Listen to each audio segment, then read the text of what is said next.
You're listening to Release Your Resistance with Bex Beltran, episode 81.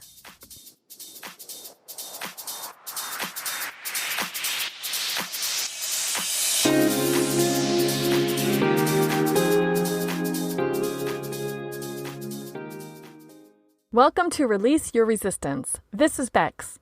The only reason why any of us don't have what we want in life is because of our own resistance. Right now, I'm learning how to recognize and release my resistance, and this podcast tells you how you can release your resistance so that you can live the exact life that you want. Let's get started. Are you ready for a pep talk? When I thought about doing this episode and decided to call it a pep talk, I got really excited because one of the songs that I have had stuck in my head so much recently is Good For You by Olivia Rodrigo. And it probably is always on my mind because it's played in one of my current favorite Zumba videos, and the dancer uses pom-poms in that dance routine. So when the idea for this pep talk popped into my head, I thought about someone using pom-poms to cheer us on and make us feel good and get us all excited and pumped up. So let's have a pep talk today. The reason why I wanted to give you and myself a pep talk is because I have noticed, and maybe you have noticed this too, I am personally referring to it as a summer slump. Are you feeling it? But this is not unique to summer. Sometimes we get into a situation where we want to do something. We see the benefit of doing something. We think something is a good idea, but at the same time, we don't want to do it. We have a lot of thoughts or reasons why it wouldn't work or why it's not a good idea. And this is, of course, resistance. I think another, maybe more psychological term for this is cognitive dissonance. It's when our brains are trying to hold and keep two competing ideas at the same time. But of course, that doesn't work in the long term. It creates a lot of tension and stress, or maybe it does. We probably all live with extended episodes of cognitive dissonance, and that's why we feel tension and stress. So cognitive dissonance is one of my favorite concepts from psychology. In fact, one time I was at a work training and the trainer asked a seemingly obvious question that she assumed everyone would just immediately shout out the same answer to. She asked, "What is the basic psychology principle that we all learned in Psych 101? And I answered, "Cognitive dissonance." Well, that wasn't the right answer. That wasn't what she had in mind. It was supposed to be nature versus nurture, which is, of course, also a basic psychological concept. But cognitive dissonance is still one of my favorites. I love thinking about metaphors for why and how we think and act. So for today's metaphor, I want you to imagine two teams playing tug of war. Do you remember this game from when you were a child? Or maybe as an adult, I don't know. It's two teams. They are standing in a line facing each other. They have a rope. The rope has a piece of tape or string in the middle, and then there's a mark on the ground, and whichever team can pull the rope and get the other team's section of that rope to pass that mark, that middle mark on the ground, that team wins. They have overpowered the opposing team. And actually, now that I'm trying to describe it, I'm realizing I don't actually know the specifics of the rules of tug of war, but I think we can all agree that on that visual, right? You have two opposing sides, each side pulling with all of their strength to try to get the other team onto their side. This is the metaphor that I am offering for cognitive dissonance. When we have an idea in our mind, we have a thought, we have a suggestion, and we think, yeah, that would be really beneficial. Yes, I think I should do that. Yes, there would be so many great outcomes as a result of doing that.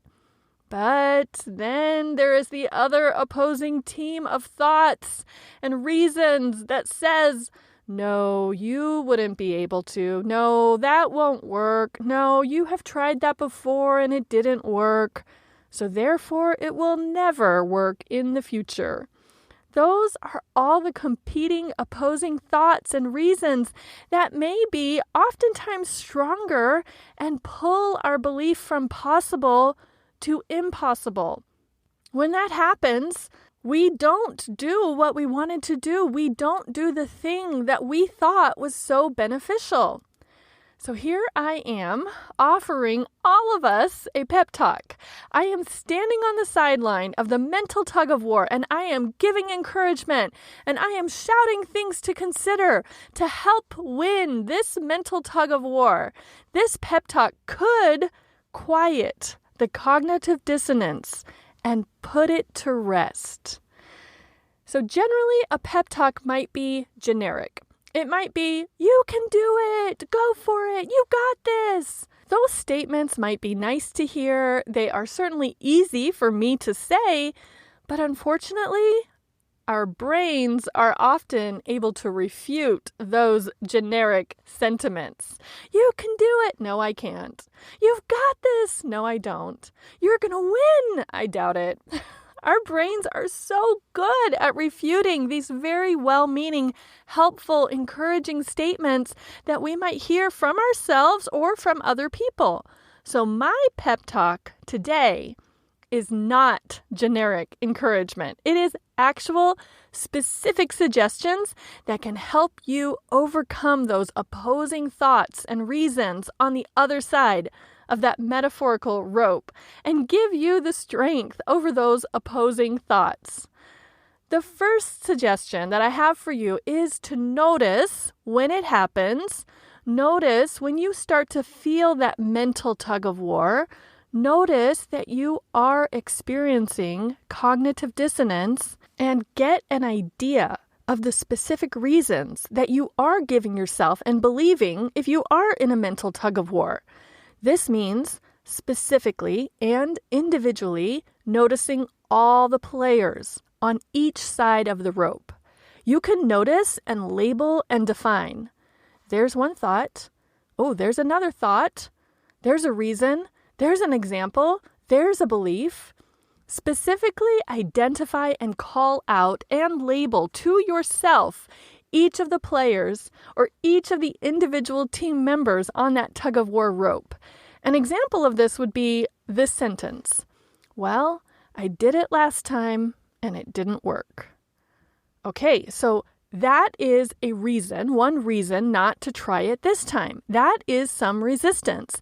That's a belief that's pulling you towards the I am not going to do this thing that I think is a good idea side. Another individual player on that tug of war side could sound like, all these other little details need to be in place before I can move forward. That team member might be pretty heavy. It is pulling pretty tightly and strongly on that rope. A shortened way to say that team member, that reason is conditions must be perfect before I can proceed. If you believe that statement, it might carry a lot of weight on that mental tug of war. And here's one of my own true life examples that sometimes comes up for me when I have a mental tug of war about creating this podcast. Sometimes one of the opposing team members is, I have nothing new to say. I have nothing good to say. Okay, so that could actually be two separate players. It might be two of them pulling the rope. One might be, I have nothing new to say, everything has already been said. And the other one could be, I have new things to say, but they're not very good. Those are definitely pulling their weight in this mental tug of war. My first suggestion in this pep talk is to really notice those thoughts. There are a couple of ways that you could notice them. You could just do what we're doing right now and just mentally bring them up and verbally identify them. You could do it in a conversation with someone else, maybe a coach, maybe a therapist, maybe a trusted friend, someone who is going to point out to you, hey, I noticed that you're thinking this specific thought. Did you notice that you were thinking this? A third way that you could notice these thoughts and identify them and get specific about them is through writing down what you are thinking. Some people might call this journaling. Or if you are not a journaler, you could call it doing a thought download, or you could call it stream of consciousness writing. This works so well for me. It is how I uncover and identify so many of my own resistant thoughts. The other day, I was talking with someone who I had just met, so she was checking out a few of the journals in my shop, and I asked her, hey, do you journal? Are you a journaler? Because some people are, some people aren't, and she told me, no, I don't journal frequently or really at all. I don't want to. That's not for me. But then she furthered the conversation and wondered, well, why do you journal? Why is it such a benefit to you? And I couldn't answer clearly. The words couldn't come out of my mouth fast enough. I was just jumbling over all the reasons and my own descriptions. And now that I'm replaying that conversation, I realize I could have said, I have a few podcast episodes on the benefits of journaling. That would have given her a little bit more cohesive and coherent explanation than what I was trying to say in the moment. I really do get so many benefits and so many positives from journaling daily. And one of those benefits is that it gives me an opportunity to really specify and identify and see in black and white, or usually for me, it's purple or pink or red, whichever color I'm using that day. But it gives me a way to see in writing what I am thinking. Writing down my thoughts gives me a chance to identify individually these specific ideas and beliefs and reasons that I give myself for why I think I won't do something, or why I think I can't do something, or why I think something won't work. Okay, we're halfway through this non-traditional pep talk now. The first suggestion is to get specific and identify those specific reasons that you are giving yourself and believing that's causing this cognitive dissonance, that's causing the struggle in your mind. Identify the players on both sides. If we have two teams on this tug of war, one side is the don't do it and the other is the do it side. And you probably do have some really strong players on the do it side, but there might be more players on the don't do it side. The don't do it players might be much more experienced and familiar. They might have been practicing together much longer. They might have won so many previous games, and they could be stronger. There probably are more of them, and maybe they work really well together in unison. And now, if you are following the suggestion of the pep talk, they are all single individuals, not an overwhelming, inseparable force.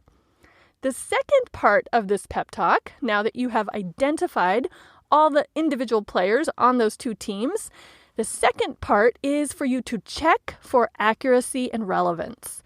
These thoughts and beliefs and ideas and suggestions and sentences that you repeat to yourself, are they accurate? Let's go back to the specific individual that we mentioned earlier. It didn't work last time, so that's why I'm not going to try it this time. Let's check the accuracy of that. Does the past predict the future? Okay, so maybe not 100% accurate. Is there a correlation from what I tried last time to what I'm thinking about doing this time? Do those two things match up? Is it a controlled environment? How accurate is that environment? Was the last time's attempt even a failure? That's interesting. If we're saying I tried it last time and it didn't work, is that true? Is that accurate? Maybe that was just the first attempt in a series of experiments. Maybe that was just the first round to learn what not to do for the next iteration of this round. Maybe it wasn't a failure at all. So saying it didn't work last time is not an accurate statement. Another way of checking for accuracy is to consider if you can accurately answer or identify the scale that you are using. One of my resistant thoughts is, I don't have anything new to say. New to who? Is it new to me, or is the scale that I'm using meaning it should be new to someone else? Do I mean new and unfamiliar, or could it be new and familiar, or not new but unfamiliar? Things can still be new for a little while until they become familiar, right? So maybe saying something one time, and when I say it the second time, maybe it is still new. What scale am I using to determine if something is new? What is the accuracy of the word new in this example? This same accuracy check can happen with my thought that I have nothing good to say. Okay, let me see the scale for good. Does the scale go from this is good to, oh, this is no longer good? If something is not good, is it getting onto the bad territory? Who has decided the criteria for something being good or bad? Obviously, I have. Am I able to identify those criteria? That is an example of how you can check for accuracy of a thought or a belief. We can also check for relevance. Back to the new example with the thought, I don't have anything new to say. Is that relevant to producing this podcast? Is that a rule? Am I supposed to only say new things? Maybe I don't have anything new to say, and that doesn't matter. Maybe that is not relevant. Maybe the relevant thing is that I post a podcast episode each week, and I can say whatever I decide to say, whether or not it is new or good. Isn't that interesting how our brains believe those first or strongest thoughts and then stop the conversation? It's as if one team introduces themselves or just makes an appearance on the field, and the other team just drops the rope and forfeits the game without even identifying, wait, we are stronger, we are better, we want this victory more. So I also want to add a little disclaimer here about giving this pep talk. As I was thinking about this, I considered specific people who I might want to give this kind of a pep talk to, and I noticed it is really easy for me to get fired up and give an impassioned pep talk to someone else about what they could do or should do or what would be so great for them. I think the reason why that is so easy is because I am not experiencing their tug of war. I am someone standing on the outside, watching or hearing or guessing how they describe their struggle or the reasons why they think they can't or won't or shouldn't do something. Of course, it's easy for me if I'm not in the game. If I'm standing on the sidelines, just like in a tug-of-war game, it's easy for me to just stand there and shout, you can do it, you've got this, go for it, just pull harder, you're stronger than them. But I am not the one in the game feeling the struggle, holding the rope in my hands, feeling the pull from the other side and thinking, ooh, I'm not sure if I'm strong enough. I'm not sure if we can overcome this resistance. I am not using this peppy metaphor as a way to downplay or diminish resistance, doubt, and fear. I hope this pep talk gives you some strategies to win your next tug-of-war game. And the final thing that I want to say about this, even though I am trying to get you all fired up, to reassure you that you can overcome your resistance, you can notice the inconsistencies in your thoughts and beliefs, and you can check the accuracy and confirm if something is relevant and figure out if something should be discarded. I just want to also share that none of this is really a problem. Having this mental tug-of-war, having cognitive dissonance is part of our human condition, and I am not saying that you should rush to overcome your resistance. I'm saying you don't have to add more resistance. You don't have to resist your resistance.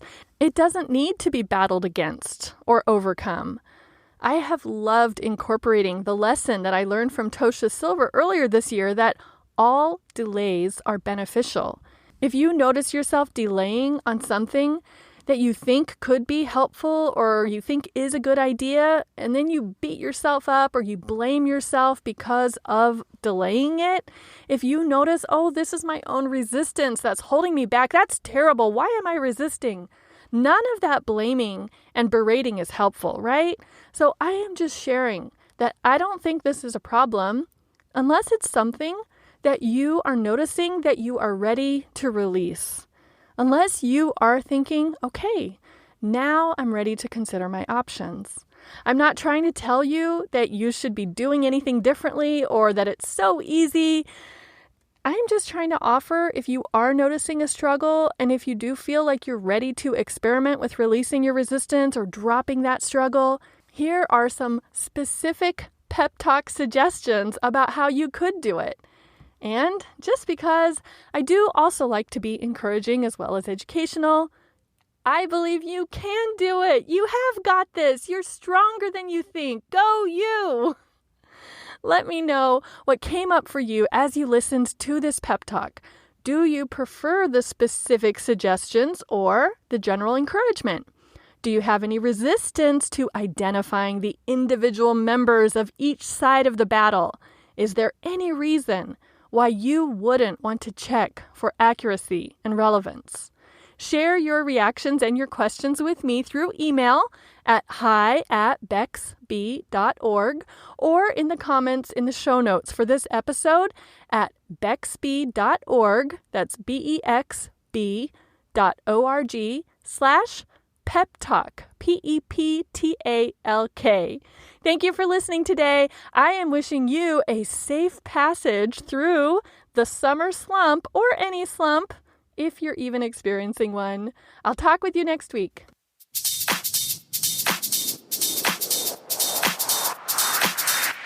This has been Release Your Resistance. Thank you for listening. If you like this podcast, make sure you're subscribed and leave a review on Apple Podcasts. Also, think about someone who you know who would love this episode and share it with them. There should be a share button on your app if you're listening to this on your phone. If you'd like to continue this conversation one-on-one or in real time, come visit me on my site at bexb.org to see how we can work together.